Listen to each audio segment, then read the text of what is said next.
Newbold Targets is now Throom. I use Throom targets on the range for all the benefits of steel with none of the drawbacks. They're made in the USA too. Pick up a set to make your shooting more fun and effective. When it comes to zeroing the rifle, we have to understand how we're going to zero the rifle. What I mean by that is, what zero distance am I going to choose? Now, there's a lot of discussion about the pros and cons to all these zeros, and you can YouTube the shit out of it to get a lot of information. But here's what you need to do. You need to understand that it doesn't matter, right? What matters is that you're able to hit at a known distance and then understand where you're going to hit at unknown distances, right? So I will tell you that I prefer certain distances. Like, I prefer a 50-yard zero.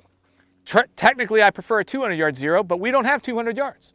So I'm going to shoot a 50-yard zero, and that's it. Some people prefer a 25-yard zero. Some people go with a 100-yard zero. Some people still like a 300-yard zero. Okay? I don't care, and it really doesn't matter. What matters is that you understand where your bullet's going to impact at the various distances that you're more than likely going to be shooting. Right? So that means probably for most urban settings at a max, the 100-yard line. Right? What is my bullet going to do at the 100-yard line? But that also means that you have to have access to 100 yards. Now, out here in this part of the country, you have easily access to 100 yards, but not everybody in other parts of the country do.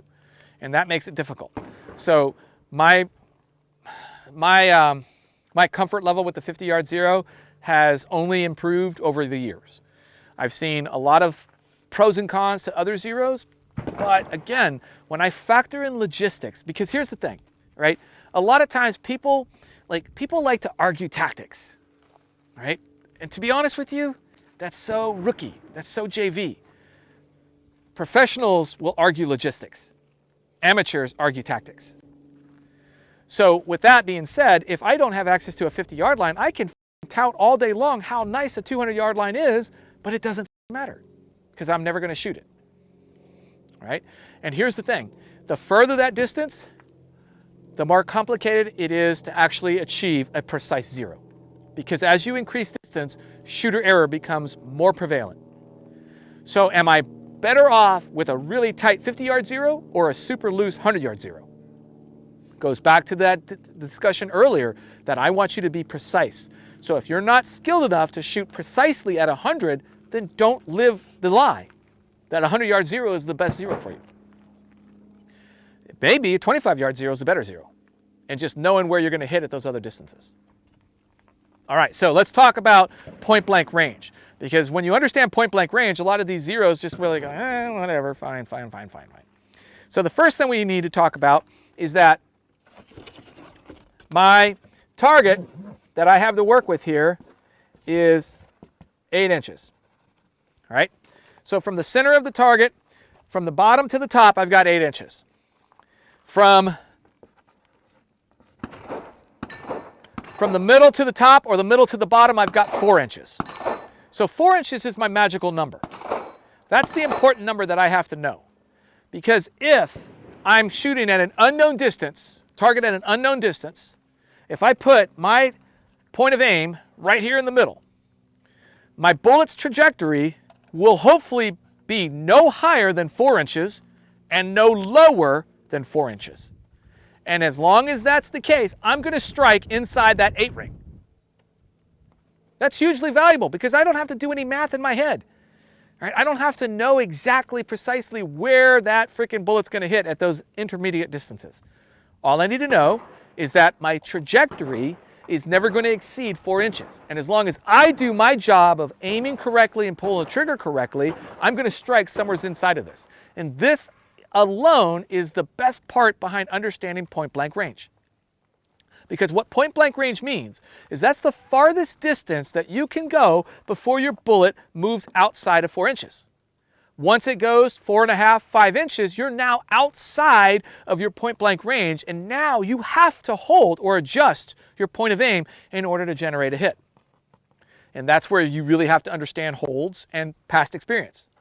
Right? DOPE, data on previous engagements, is basically understanding your holds. And when you understand your holds, you'll know, okay, if I'm going to hit this target, I need to hold high. I need to hold low. Right? So that's important for you as a rifleman. Now, when it comes to understanding trajectory, There are three types of ballistics: internal, external, and terminal. Right? Internal has everything to do with what happens inside the rifle. Once the bullet leaves the barrel, it's external ballistics. Once the bullet contacts the target, it's terminal ballistics. Now, one of the reasons why we favor rifles is because they're more lethal. They have a higher chance of stopping a threat than a handgun. All right? And another benefit, they have greater potential for accuracy. And another benefit, they have greater potential for extending my distance. And another benefit, they have larger magazine capacity. All of this makes the rifle very, very happy for a lot of people. Now, when it comes to understanding your trajectory, the first thing you need to understand is line of sight, which is basically going to be a straight line. That's from my eyeball straight out. Then I'm going to have to understand that my muzzle is below my line of sight. All right, and with it being below my line of sight, what I have to do is I have to actually intersect those 2 points. And that is my zero. Where they intersect is actually my zero. Okay, now what it's going to look like from my line of departure is a rainbow. That's for my Marine Corps folks. It's a rainbow. Okay, or for everybody else, an arc. So why is it a rainbow? Well, because the one kind of variable that affects the bullet the most is gravity. Gravity is going to work the moment the bullet leaves the barrel at pulling it down to the earth. If I do nothing to adjust that muzzle, that point of aim, then I'm going to see that bullet eventually come into contact with the earth, probably before I want it. But if I understand how to zero, I'm going to then be able to calculate and calibrate my rifle to where I know exactly where it's going to intersect. So that first intersection that we're talking about right here is what we call our first intersection. Now, a lot of times this first intersection is going to be right around the 50-yard line. For us right here, it's going to be at the 50. But to get it to the 50, my bullet is starting at an upward angle, right? And it's going to reach what we call maximum ordinate. And that is the height, the highest part that it could be during its flight path, the highest, whatever it is. Then, after it kind of loses its energy, it's going to start falling back to earth. And now, it's going to come in to my second intersection. First, last, first, second, it's all the same. Initial, last, doesn't matter. Bottom line is that this is where it contacts the first time, the intersection of these two variables, and the last time, the two variables. Now, for me, a lot of times, if this is a 50-yard zero, right here, about 2.8 inches is at about the 100-yard line, and then this is usually the 200. Right here, this is what we call maximum, that's maximum ordinate, and this is, HOB, height over bore. So the height over bore for most of us is 2.5 inches. All right, so understanding this, my line of sight, my line of departure, LOD, and my height over bore, when I understand all of this, and this right here is about the 300, and this is going to be 8 inches at about 300. Okay, so if I add any variables, barrel length, bullet weight, temperature, it's going to change all of this. Right? But on average, if I have a 50-yard zero, I'm looking at something very close to this. 2.5 inches is a constant. That's the height of your sight over the bore. 2.8 can fluctuate. That could either be higher or lower. If it's higher than 4 inches, then that's the extent of your maximum or your point blank range, right? But here, it's going to be 0 at the 50 and theoretically 0 at the 200, which makes it for a really good zero, very easy zero. At the 100-yard line, I'm only 2 inches high. That's still manageable. I mean, on a man-sized target, nobody's really going to know the difference, right? But it's not about that. You know, a lot of times people will just kind of sweep that under the rug. It's about a rifleman. It matters to the rifleman. The precision of their capability, it matters. So you want to know how high, how low. So for our purposes, all I'm worried about is the height over bore. Now, when does that become a factor? Well, if I'm 25 yards and in, which is about right here, 25 yards and in, that's where I can see that 2.5 inches offset. So I need to be very mindful when I'm actually close. 2.5 inches at 25 yards is, that's hard for most shooters to actually see. But as you get closer, you will really see that, right? So my recommendation is that as a default setting, if you are good with the idea of being able to hold slightly high at 25-yard line, great, go for it. But that's asking a lot of shooters to be able to do that. So you might be better off with point of aim, just because at 25 yards trying to hit that target, a small target, that can be tough. But at the 15-yard line and definitely at the 10, you always need to be aiming high. That mechanical offset has to be part of your blood. It needs to be something that you immediately just go, boom. If you're going to hit them on the tip of the nose, you're putting the dot on the forehead. If you're going to hit them in the chest, you're putting it at the high chest.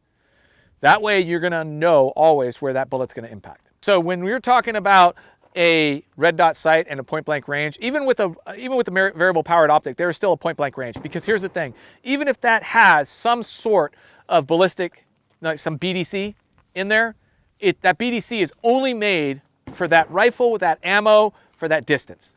If you're going to try to shoot anything in between, that BDC does you nothing. So then you just got to readjust the stadium lines to whatever. You got to, that's what, like when we get into the discussions about whether it's better to have MOA or mils, a lot of times I recommend mils because it's just easier for a new shooter to be able to utilize the mils, to be able to understand, okay, I'm shooting at a target that's at 175. I'm shooting at a target that's at 230. I'm shooting at a target that's 350.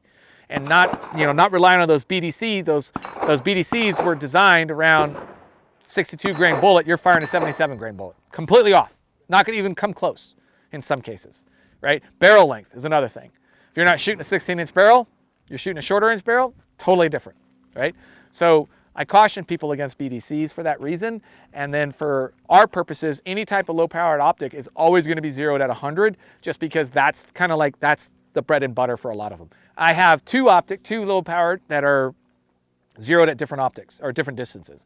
I have one that's actually zeroed at 50 yards because the BDC doesn't do me, right? So I've got it zeroed at 50 yards, and I just rely on my ability to know the ballistics of my gun and just hold with the stadia lines. I like that because those stadia lines make me accurate as shit. For our purposes, if you have a low-powered optic, I see two in the class, what I'm still going to have you do is zero at the 50 with an understanding of where your 100-yard point of impact should be. So if you know that, basically if you're zeroed at 100, your 50-yard line point of aim or point of impact should be about 1.5 inches to 2 inches low, right? And we'll see how it is when we dial in the zero. Now, let's talk about how we're going to do this.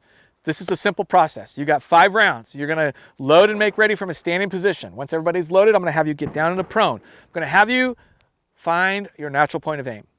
That's what the bags, that's what the supports are for, is for you to get down and find that natural point of aim. Once you get into that natural point of aim, I want you to go ahead and do some breathing exercises. And I want you to breathe in, breathe out. 2 or 3 deep breaths. I want you to close your eyes. Do the same thing. The goal is for your reticle to just rise and fall, rise and fall, and rise and stop on the same point of impact. Right? If your reticle ends up in a different location after you open your eyes, that tells you that you're relying more on your muscles to hold the gun steady than the actual support or the stability of your skeleton, right? So play with it, adjust your point, do it again. Oh, I'm a little bit off. Now I'm on, okay? Do that every single time to get the best natural point of aim. And what's going to happen is eventually when you go to the prone, you go to your natural point of aim. But if you don't practice it now, you're never going to know what it is.